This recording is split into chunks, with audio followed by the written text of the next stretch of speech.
Pokemon Scarlet and Violet early. They got 2 hours of gameplay out of it, and a ton of information has come as a result of it. So we've kind of compiled all of those thoughts and pieces of information into one epic video for you guys. So let's dive in. Alright, so all these people had basically the same footage, right? And we looked at about 6 or 7 different kind of news articles and a couple different content creator videos. I'll put all of the sources in the description below if you guys want to kind of get your own take. But I'm just going to compile kind of some of the overall thoughts that I saw from those different places. So the first thing is, this is the open world that they had a chance to explore. They had like this area that they could explore, and they had 3 different paths that they can go down. They could go down the kind of Team Star path, where they take on the Team Star base. They can go down the Gym Leader path and take on Brassius, or they can do the Stony Cliff Titan Cloth and kind of see how that's going to go. So some general things, I'm going to kind of highlight some of this stuff. People were very excited about the again, guys, A-Drive's link will be in the description for the video. One of the things that was noted was there was really only one loading zone, which was like kind of the main big city. Generally speaking, everything else loaded pretty good, which is good. I'll talk a little bit about the graphics a little bit later, but there was only the one main loading zone. Certain events like the Team Starbase also went into loading, but the map feels super large, and it was really fun for them to explore. Some other cool features, the PC is in your bag again. There's a little bit of uncertainty as to whether or not you can turn on or off your experience share. Cerebi.net actually confirmed Overworld Shawnees encountering a Shawnee. I believe it was a Shawnee Skiddo in the wild, which is pretty cool. I really thought the UI and all the interfaces looked super duper good.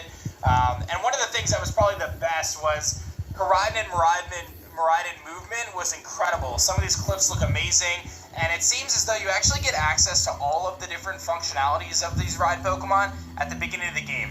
Now, it's uncertain as to whether that was That's amazing because it's a demo, but all of these people had the chance to basically run, jump, climb, everything with Koraidon and Miraidon. It was apparently very seamless as they went through the game, which was awesome. I mean, like I said, this footage looks super duper cool. The Pokemon like jumping up and down and kind of moved around the map. It looks very neat in my opinion. That's nice. In terms of customization, there's some pretty extensive customization. There's 4 uniforms from the schools to choose from, which is a little bit basic. They're based on the season, so depending on which season you pick, you obviously have more or less clothing in terms of that. But there's an extensive set of customization for your character in terms of hairstyles, eyebrows, eye shape, eye color, like the whole 9. It seems like they really decked out the customization options for your character. That's amazing. That's nice. Option, which is restricted to mostly just uniforms. That may be something we see updated in DLC in the future, but really cool stuff. And apparently you can do a lot of this customization from the beginning. Like, when you choose your character, it's not about just choosing a skin color and like a default kind of template of your character. You can actually customize all of this from the beginning. That is nice. Which is cool, as opposed to having it locked in a salon like 2 hours in, right? Obviously, you have the free room to either do one of the 3 paths, whether it's the Titan, Team Star, or Gym Order. That's really up to you. A lot of the people kind of reported on the dynamic battle camera and how seamless the battles were. Outside of music change, you kind of just go right into battle when you're riding on the legendary or just encounter a Pokemon, which are sprawled throughout the region. A lot of these different websites kind of touted the fact that there was a robust amount of Pokemon out in the wild. So it felt really full until you get to the cities, in which case you no longer have those wild Pokemon. It's more like trainer Pokemon and stuff. We knew this from the trailers, but follow Pokemon and your trainer react to weather. So apparently Fergaraf run happily in the rain. There's a lot of really cool movement stuff. You can crouch, run, sneak. If you press the crouch button while running, you slide. There's no dodge roll like in Legends Arceus, though.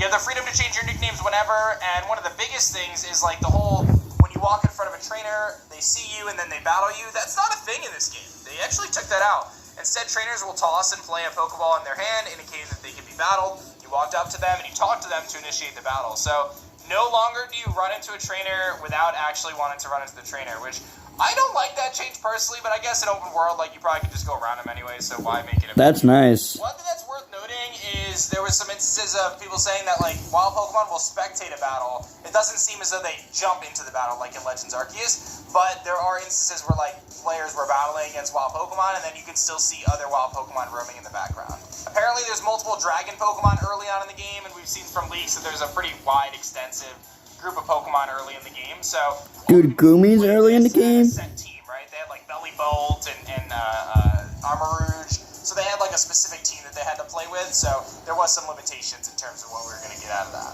By the way, real quick, if you guys haven't seen, we dropped some brand new merch for Team Shawnee. You can pick up our Halloween drop stuff, the gym battle stuff. They took on Brassius, the grass type trainer. They found it to be very easy. One of the things that made it easy is they had the Armor Rouge, so they could just like blow through Brassius. I don't know if that's necessarily a fair indicator of the difficulty level of the game. One of the things that was noted is the Sunflora in the gym. There was no trainers in the gym that you had to battle, but rather you did this little quest. Only one or two of the Sunflora battled the trainer, so again, nothing too crazy there. In terms of the Titans, you end up facing Cloth. You beat it, it kind of runs away. You have to find it again. You beat it the second time, it runs away. And then they tell you, do not follow it. So maybe there's more going on, but they said there seems to be more with the quest line, but that makes it hard to evaluate how engaging the Path of Legends will be in practice. So we're not exactly sure how that's going to play out. And then the other option was the Team Star base. You enter from the front of the base, you can't go on the other sides, you have to go in through the front. You do this kind of like Let's Go feature where you send out your Pokemon and they do this auto battle, which is a really big deal in this game apparently, because that's how you're going to farm items and different candies and whatever else that you're going to need to play through the game. The auto battle is really cool, but who knows what happens if you auto battle a Shiny? We don't actually know. But this is something really cool. I'm not sure if this was supposed to be in the article, but one of the websites actually reported on this, and I didn't see it on any other reporting. So I wonder if they weren't supposed to say this, but I'm going to tell you guys. They said the ensuing battle with the leader, Mela, surprised me for a number of reasons. Torkoal had Drought. It's set up for a fire team. My Wiglet's water moves weren't able to do much. After Torkoal, my next opponent was the Starmobile itself. So again, further confirmation that the Starmobile is indeed a Pokemon. It threatened to sweep my team with speed boost ability and powerful attacks. Luckily, Armor Rouge survived easily with Flash Fire, but it would have been much tougher without it. So that tells me Starmobile may have some Fire-type moves. We believe it to be Poison Steel, but it may have some Fire-type moves to fit with the Fire Team Star Mela. But again, further confirmation, and we know that its ability is going to be Speed Boost. A lot of positive responses around. That's incredible. Terra Raids now have a timer, which is you're going to be able to kind of go a little faster. Everyone chooses their moves at the same time. It's just like a much better situation, apparently, the Terra Raids are. And some interesting notes is when you Terrasilize, you lose your original type, but you keep the stabs you had, and you gain the buff from the Terra type you need. That's weird. If that's correct, and we're understanding that correctly, if you have, let's say, a Ferrothorn that is Steel and Grass, and you Terrasilize into Fire type, that means that your Steel and Grass moves still have Stab, apparently, but now you have Fire Stab, and then your defense has changed. So, if that is the case of how Terrasilizing works, that could be absolutely mind-blowingly insane for many Pokemon. I think of Delmise getting 4 stabs because of its ability, which is kind of cool. We've got a new interface for healing, which is cool, and then there's a handful of different mechanics and stuff that were talked about. Sandwiches apparently have a really big place in this game, the picnic functionality. You get different buffs, increase spawns for certain types, and increase your friendship, get XP. It seems like we're going to be making a lot of sandwiches, which I do IRL. And then you've got Overworld Evolution looking really awesome, which we've seen. They just evolved. We saw like a Noivern in a previous trailer do that. You can actually backstrike wild Pokemon. So if you throw your Pokeball at a Pokemon and hit them from behind, they'll flinch the first turn, which makes them easier to battle and catch, obviously, which is kind of cool. And then you will see the Wild Terror Pokemon moving around the map. We saw that Jigglypuff in a previous trailer. Apparently they move, so like they're not just static or just standing there. And completing main story quests gives LP. You have to complete the story to get your different TMs and things like that. And then again, I talked about the auto battling, but some of the websites kind of indicated that you really need to craft TMs, the TM system. To get those materials, you really have to do auto battles.